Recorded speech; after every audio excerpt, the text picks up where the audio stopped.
Категорично. Трябва да се каже на Македония ясно и категорично. Или прекратявате с тези репресии открити, или прекратявате с това издевателство над 30 хиляди българи, които живеят в Македония с български паспорти, или казваме не на вашето членство или в ЕС, или в НАТО. Забележете, това е още от създаването на Македония, забележете, тъй като тази държава е създадена с указ.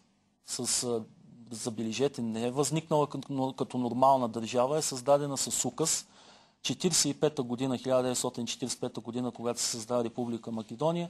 Това е безусловно, тя е създадена, не се плаша да предизвикаме дипломатически скандал във вашето студио, тя е създадена изцяло на антибългарска основа. Изцяло. Само и веднага, за да ни бъда условен, веднага ще се подкрепа с факт. До преди няколко години в Македония действаше така наречения закон за защита на македонската чест. В този закон, господин Енчев, може да се обяви за всякакъв, но не и за българин. Категорично. Този закон действаше до преди няколко години само в Република Македония и покрай този закон в затворите влизаха много хора с българско самосъзнание. Смея да твърда, че Македония през тези 45 години е най-репресираната държава. Над 200 хиляди човека преминаха през концлагери на Идризово и Нови Оток. И именно и само заради едно нещо, заради изявени български позиции, заради българщина.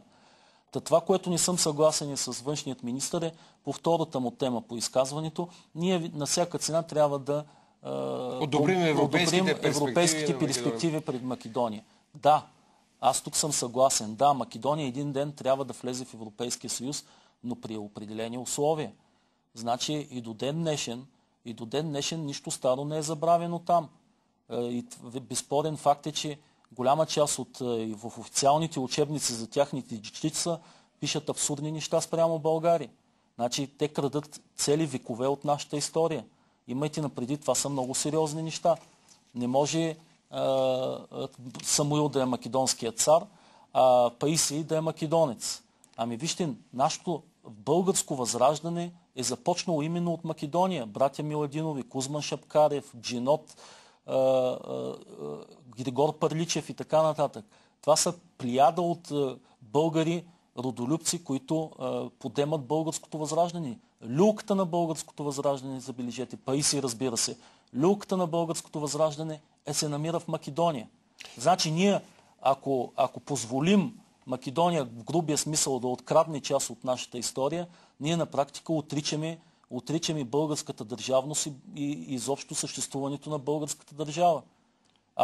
Там има и ние абсурдни тези, които просто са абсолютно неприемливи. Значи, според тяхните писания, ние българите сме татари, забележете татари. Това го пишете сега. Това го пишете сега в тяхните учебници. Ние българите сме от татарски произход, а виждате ли, македонците са славяни.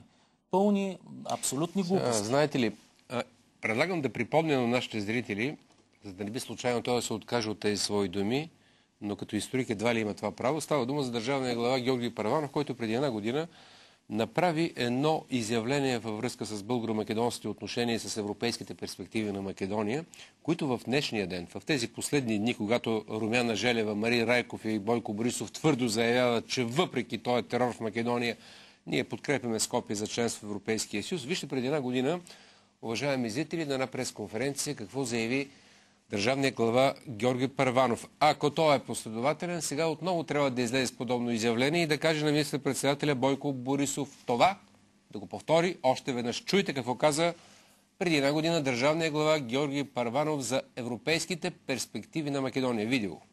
С въпроси за Македония. Защо безусловно подкрепяме европейското членство на Македония, след като продължава преследването на македонските граждани с българско самосъзнание? Е въпроса на Росица Русева. Вижте, уважаеми госпожи и господа, може би си струва все пак да припомня за пореден път, че България първа призна Република Македония, направи го без никакви условия, с нейното конституционно име, че подкрепяше целият този няколко годишен период усилията на нашата съседка за това да стъпи здраво на пътя на европейското си развитие. България е заинтересована от това да паднат границите и ние заедно да бъдем член на европейското семейство. Това, разбира се, не може да става безусловно. Т.е. нашата подкрепа. Условието е развитие на добросъседските отношения. Снемането на претенции, каквито макар и на неофициално равнище, но в някои издания близки до официалните кръгове, периодично се появяват. Ние няма да приемем претенции към българската история. Ние няма да приемем поощряването. Ето, господин Тарасов, чухте държавния глава. Какви правилни тези развива? Въпросът е сега да ги изрази отново и да каже на Борисов и Румяна Желева, ето това е политиката на България. Ще го каже ли? Държавният глава в случая е прав. Аз много добре си спомням неговото изявление преди една година. Въпросът е дали сега ще има така силите, мъжеството и, както се казва, политическия гръбнак да издържи на това, което сега в момента се Защото на получава. 14 октомври, само след 2 дни, Брюксел е подготвил вече доклада, в който с доста резерви се казва да, Европейската комисия може да започне преговори с Македония за нейното членство, т.е. за затварянето на главите. И сега е момента България да излезе с тази позиция, както преди година държавния глава заявява. Да, може да сте член на Европейския съюз, но при тези условия. А защо да не кажем, че сме резервирани и за НАТО членството? Ако те не спазват човешките права и съдебната им система не се реформира. Изобщо, вие говорите за унижение в случая с Давид Черни, а у нас като че ли за българо-македонските отношения унижението на втори план. Хората свикнаха с дефанзивната ни позиция. Вижте, значи аз ще се върна малко назад в историята, да припомня на нашите зрители един уникален, повтарям, случай в световната история. Чел съм и съм се вдовил по този въпрос много по историите на различните народи. Няма случай, забележете, господин Енчев, и вие сте много наясно с този случай, няма случай, когато една нация принуждава насилствено част от собствения си народ да се обявява за друг, да не е българин, а да е в случая македонец. Това става 45-46 година, знаете, в Пиринския край, в Пиринска Македония. Тогава насилствено част от населението на България насилствено се принуждава и в паспортите им, забележете, даже доста години е така, пише не българин, а македонец. Нека да кажем коя партия е отговорна за това престъпление. Това е Българската комунистическа партия и такъв случай няма в световната история. Когато ти се отказваш от част от собствените си народ, и знаете ли какъв е най-големият парадокс? Че тогавашният министър-председател Георги Димитров също е с македонски происход.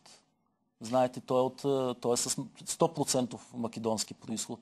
Само, че в неговия паспорт не се пише македонец, нали? Но и Първанов много добре казва, ние няма да позволим да поощряваме сепаратизъм на българска територия, а основите на този сепаратизъм бяха положени 46-та година с това македонизиране. С това македонизиране насилствено на част от България. Мало или не вече на крачка от узаконяването в съда. Така че ние имаме сериозен проблем и да пуснем Македония в Европейския съюз без да решим въпроса с сепаратизма на българска територия, трябва да сме луди. Господин Енчев, това исках да ви кажа, когато дадах този пример, че за жалост българската държава и най-вече българската дипломация като иманация на българската държавност като външна политика, за жалост десетилетия наред е била приведена и се е съобразявала с интересите на даден батко.